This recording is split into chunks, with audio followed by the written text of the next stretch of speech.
Good morning. Thank you, Trustee Eisen. I too am proud to see that California is making principled stands, and am proud to see our state's people and our campuses energized and engaged. Today, I seek to share my reflections on the state of the California State University. So not losing sight, however, of any of the important issues surrounding and affecting us, I want to focus on and magnify our societal role as a university. I will apply three lenses to the thoughts I wish for you to consider and, quite frankly, discuss among your colleagues.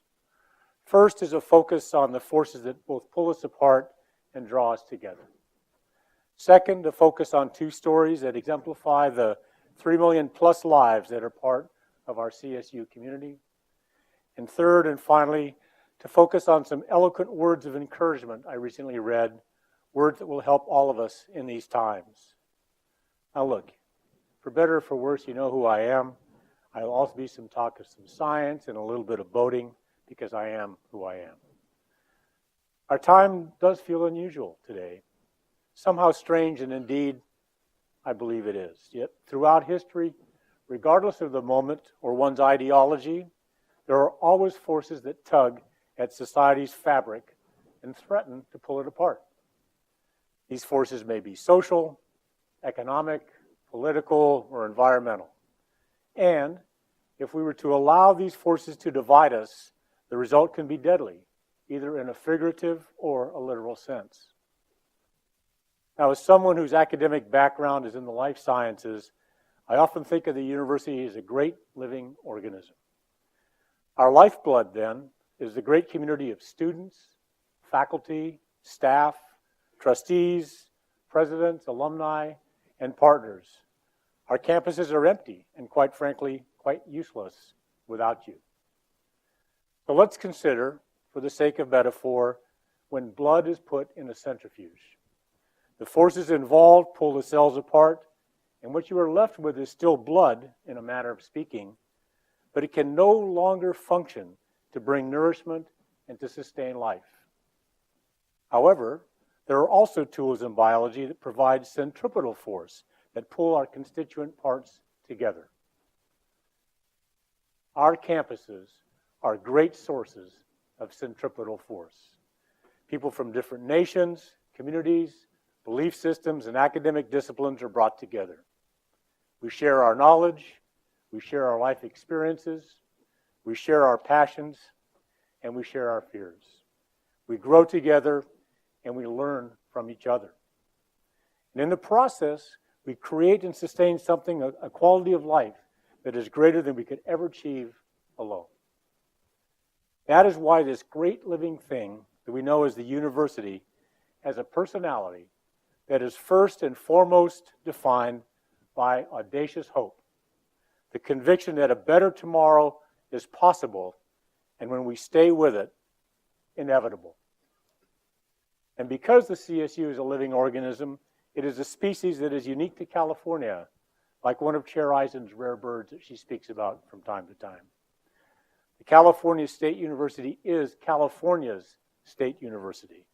We are unwavering in our commitment to inclusive excellence in our environment of learning and discovery, and we share in California's principled stance on women's rights, civil rights, LGBT rights, immigrant rights, religious tolerance, among other attributes. And just as the centrifuge separates and destroys the life-sustaining properties of blood, we recognize that individual rights are not divisible alternatives, but rather mutually reinforcing and essential elements of our shared human rights. We know that recognizing the rights of others in no way diminishes any of us. Rather, a common understanding of human dignity enhances all of us. Our position is already clear on protecting students without residency documentation. It is our principled stand that every student has the right to succeed in education and in life, and we will go as far as state and federal laws allow to ensure all students have that opportunity. Why? Because we know that a person's intelligence, their capacity for learning and advancing human progress, in no way depends on what side of a border they were born on. We know that an empowered person does not take opportunity from others. Rather, they create opportunity for those who surround them. We know this as a university. I know this personally as an immigrant from Argentina. And this fact is evidenced in the story of a Chico State alumnus. Sergio Garcia was brought to the United States twice as a child, once when he was an infant and once when he was a teen.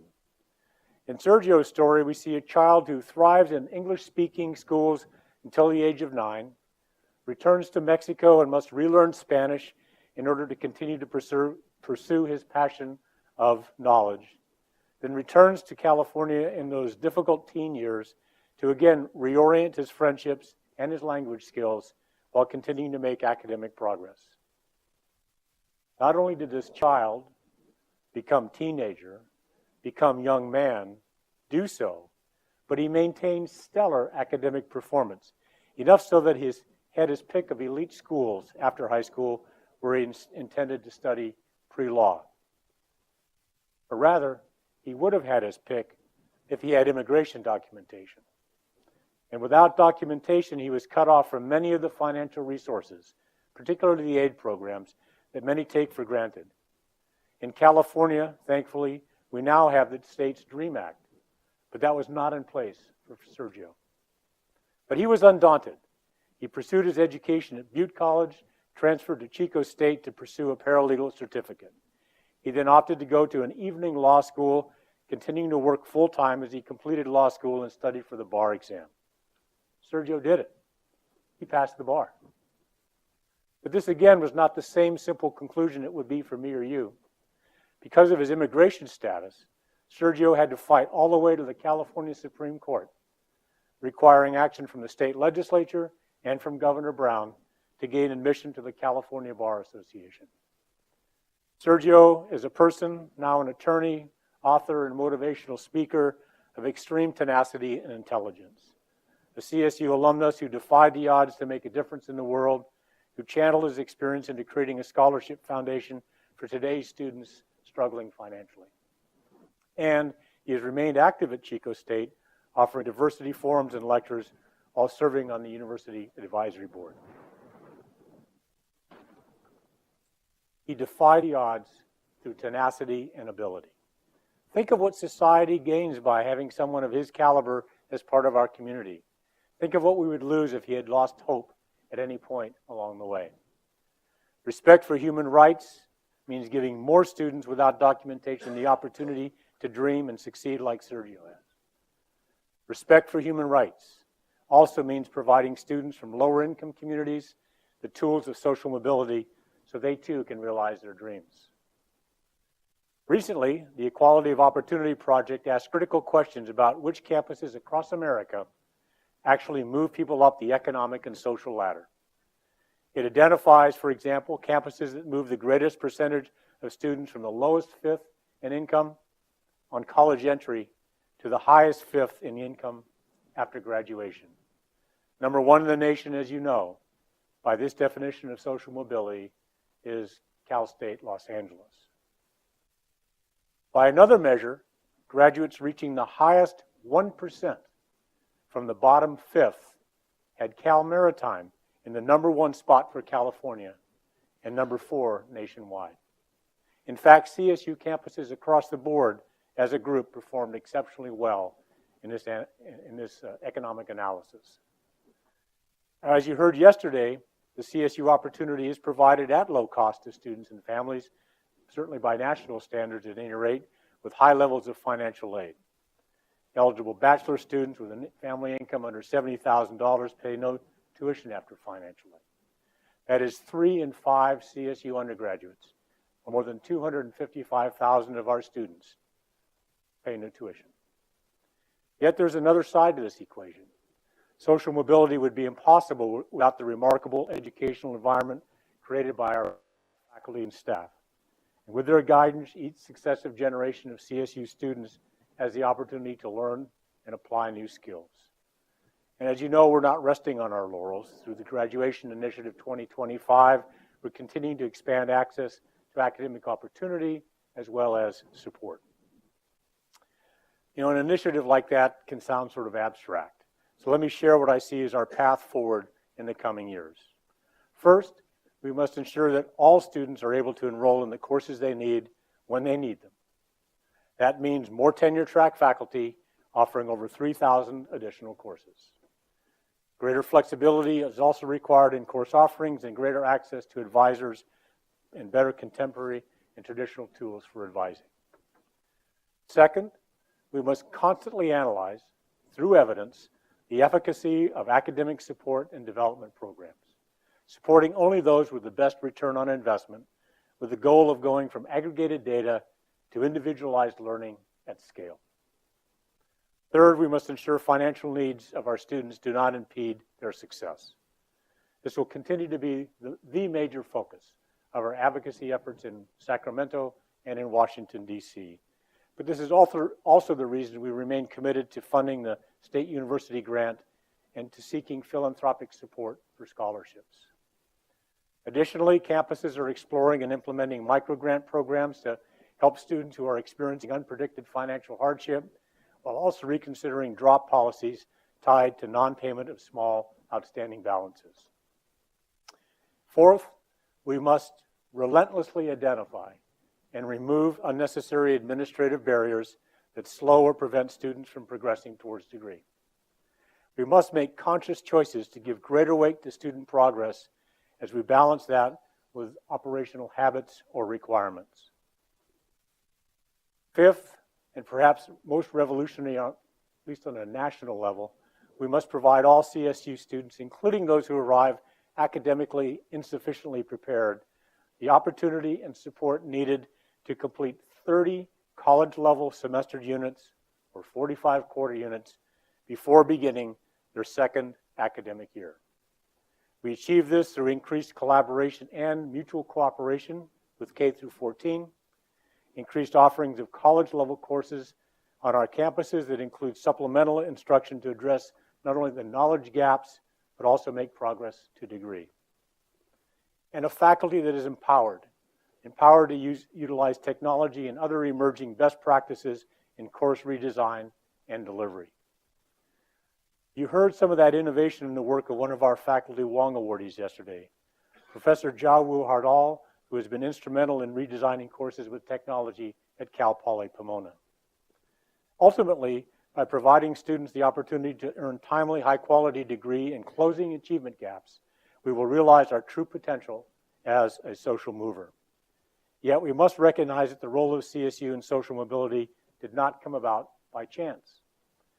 Past generations of state leaders intended a world-class higher education system that served everyone, regardless of social or economic class.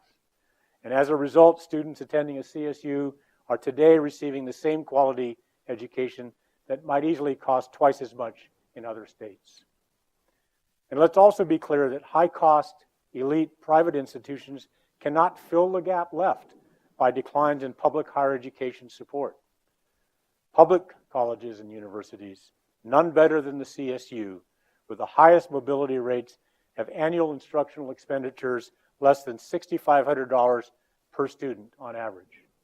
That is far more sustainable at scale than the $87,000 per student spent annually on instruction at elite private colleges.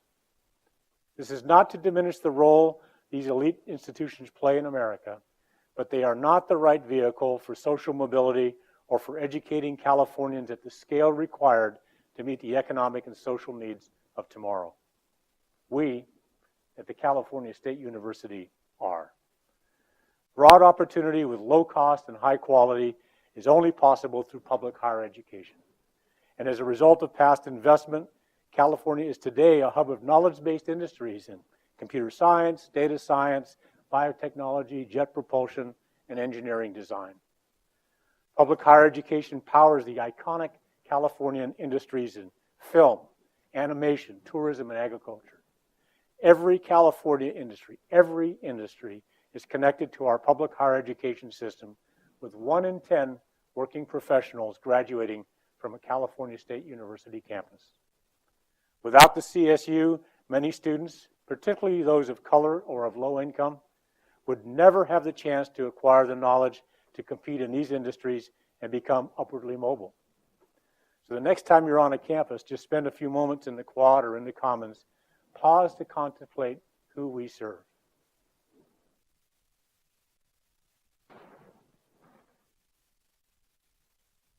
In simple terms, we serve California with 94% of our students coming from the state and 92% of undergraduate transfers coming from the state's community colleges. I'll pause a moment on the transfer students because I believe this is one of the areas we truly excel and are doing better every year in both creating viable pathways for students from college to university, but also ensuring that transfer students are fully engaged and included in the campus community. I know this is an area of passion and advocacy for Trustee Maggie White, based on her own experience successfully, quite frankly, more than successfully, navigating the bridge between Modesto Junior College and Stan State, and as I did last century in the 60s, from Diablo Valley Community College to Fresno State. And we're all very grateful you did, Maggie, but the jury is still out whether we draw the same conclusion about me.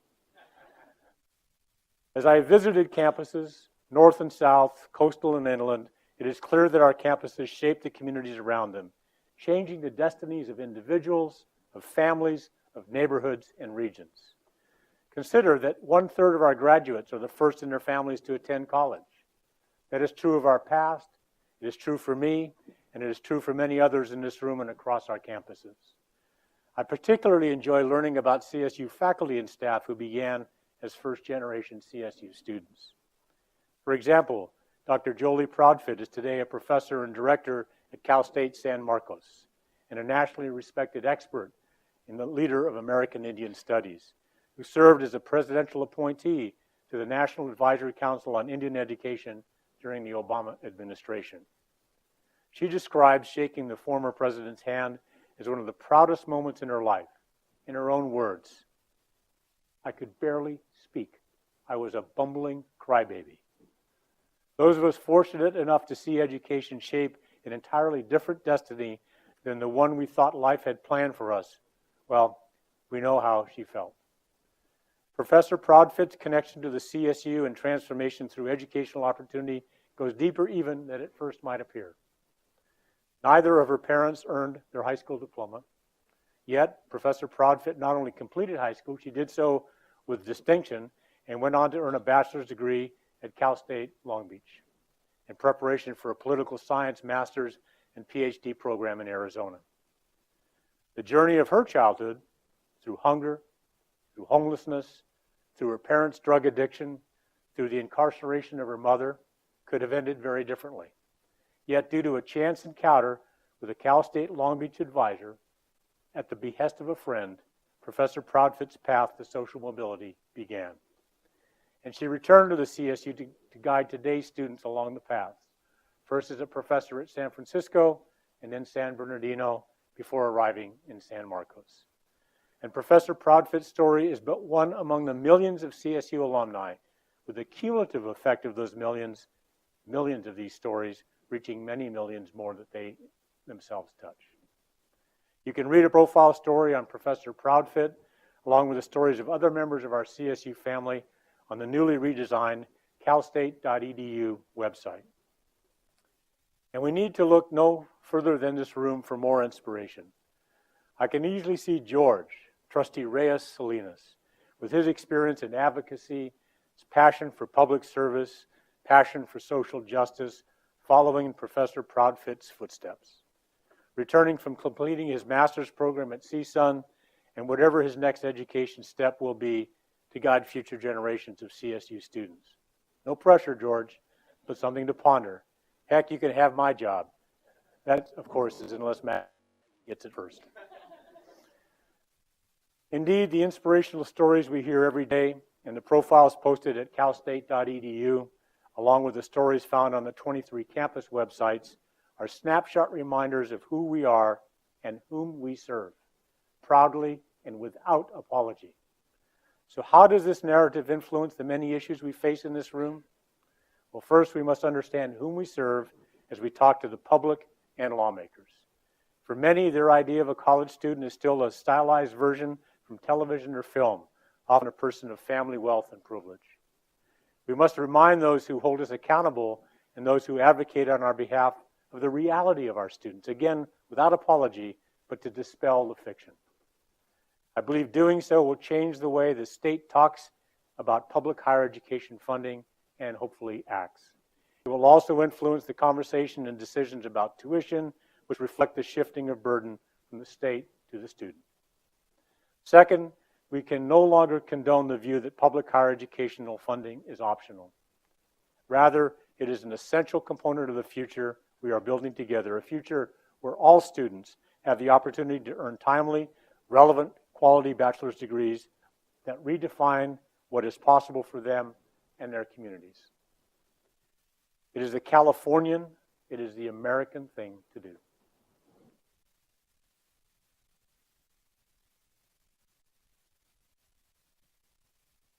Let me close by stating our times, they are a-changing. And when you take the broad, multi-decade view, that is the only constant, really, we have in our dynamic world, change. I'm grateful a friend and colleague recently shared an essay by Clarissa Pinkola Estes, who likened the strength of humanity to the strong, seaworthy vessels she observed on the Great Lakes. Now, you're all learning I'm a fan of maritime analogies, just perhaps as Chair Eisen is of bird analogies, so bear with me as I navigate through this. In this case, Estes was speaking to people she had heard who were deeply bewildered and concerned about the state of affairs in their world. She cajoled us to especially not lose hope and reassured us that we were made for these times. As I thought of her essay, I thought that the CSU is indeed likewise a strong, seaworthy vessel, one that endures and provides passage through learning and discovery. As Estes suggests, ours is not the task of fixing the entire world all at once, but of stretching out to mend the part of the world that is within our reach. And in that spirit, she urged us to believe that when a great ship is in harbor and moored, it is safe, there can be no doubt. But that is not what great ships are built for. I agree. When a great ship is in harbor and moored, it is safe, there can be no doubt. But that is not what great ships, nor great universities, are built for. Being safe in the harbor is not what the CSU is built for. That is not the nature of our students, faculty, or staff. That is not the purpose, our purpose, nor is it our aspiration. We are made of sterner stuff. We are built to go out to sea and find many opportunities that benefit our students and society while weathering the headwinds and rough seas that come up from time to time. And we have weathered these storms before. Astonishingly to me, when I read Estes' essay, I thought it was written in the last few months.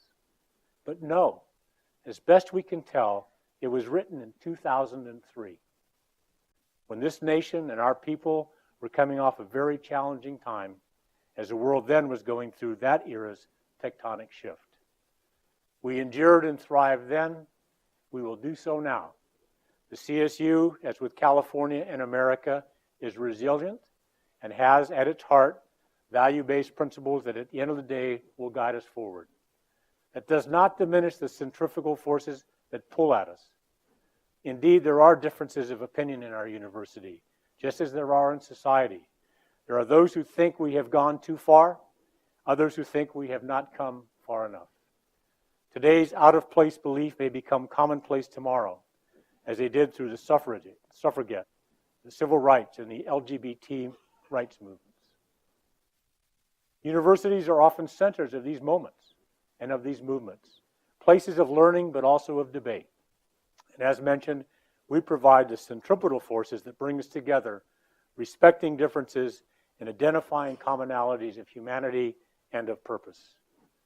Therefore, some conflict is inevitable and for me, even welcome, so long as it is respectful, so long as the reasonable guides on time, place, and manner are respected, as long as we respect our campuses and each other. Look, I'm not saying that one should change their firmly held beliefs, yet a person who hears only things that they already believe learns nothing new and becomes intellectually stagnant. And even if you hear a contrary argument only in order to defeat it, you must hear it first. The state of the CSU is strong and will remain strong as long as we continue to respectfully hear each other and then vigorously advocate for our beliefs and our common humanity. I thank you for embodying all that is right about the California State University. Thank you.